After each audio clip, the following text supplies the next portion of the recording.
শেরপুর ৩ আসনের ভোট গ্রহণের খবর, সেখানকার চিত্র জানাচ্ছেন সহকর্মী মঞ্জুরুল আহসান। শেরপুর ৩ আসনের উপনির্বাচন সকাল 7:30 থেকে ভোট গ্রহণ শুরু হয়েছে। আমি অনেকগুলো কেন্দ্র ঘুরে দেখে এসেছি। অত্যন্ত শান্তিপূর্ণ পরিবেশে, সুষ্ঠু পরিবেশে এই ভোট গ্রহণ অনুষ্ঠিত হয়েছে।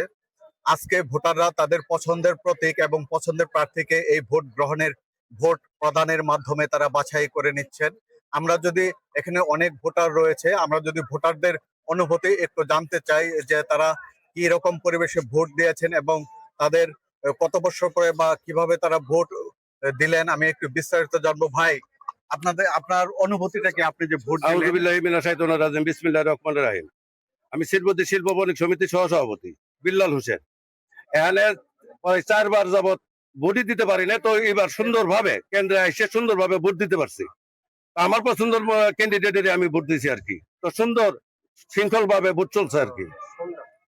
যাক, ভাইয়ের কাছে যেটা জানতে পারলাম যে সুন্দর সুশৃঙ্খল পরিবেশে ভোট চলছে এবং এখানে আইন শৃঙ্খলা রক্ষাকারী বাহিনীর পর্যাপ্ত উপস্থিতি রয়েছে। তারা সার্বক্ষণিক, তারা প্রত্যেকটা কেন্দ্রে পর্যাপ্ত আইন শৃঙ্খলা রক্ষাকারী বাহিনী রয়েছেন। এখন আমি আরেকজন ভোটার ভাইয়ের কাছে জানতে চাইবো যে এই আইন শৃঙ্খলা বাহিনী উপস্থিতিতে এখানে ভোট গ্রহণ কিরকম ভাবে চলছে। ভাই, না, ইনশাল্লাহ খুব সুস্থ সুন্দর ভাবে আমাদের ভোট চলতেছে। আইন শৃঙ্খলা বাহিনীও মোটামুটি সহযোগিতা করতেছে, কোনো বিশৃঙ্খলা নাই।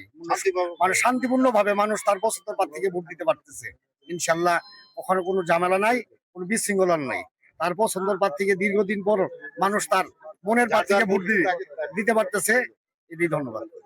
যাক, শান্তিপূর্ণ পরিবেশে মানুষ যার যার তার মনের যে প্রার্থী রয়েছে, মনের যে প্রতীক রয়েছে, সেই প্রার্থীকে তারা ভোট দিচ্ছে। আমরা এখন আরেকজন ভোটারের কাছে জানবো যে ভাই, এই ভোট প্রক্রিয়া আপনার কাছে কেমন মনে হচ্ছে? আমার নাম সেতু সাহা, শ্রীবুদ্ধি 7 নম্বর ওয়ার্ডের, এবং আমাদের কেন্দ্র হচ্ছে কামিল মাদ্রাসা। এখানে খুব সুন্দর সুষ্ঠুভাবে মানে ভোট চলতেছে, এখানে কোনো কিছু নাই। আমরা মানে আমাদের যে হিন্দু সম্প্রদায় থেকে সকাল 7টা থেকে আমরা ভোটে 7:30 থেকে আমরা ভোটে অংশগ্রহণ করতেছি এবং সুন্দর সুষ্ঠুভাবে আমাদের ভোট এই দিতে পারছি। এই জন্য খুব সরকারকে ধন্যবাদ এই বলে। যাক, সুন্দর সুষ্ঠুভাবে তারা ভোট দিচ্ছেন। আমি যেটা জানতে পেরেছি নির্বাচন অফিস সূত্রে যে শ্রীবর্দী জিনাইগাতির 128টি কেন্দ্রে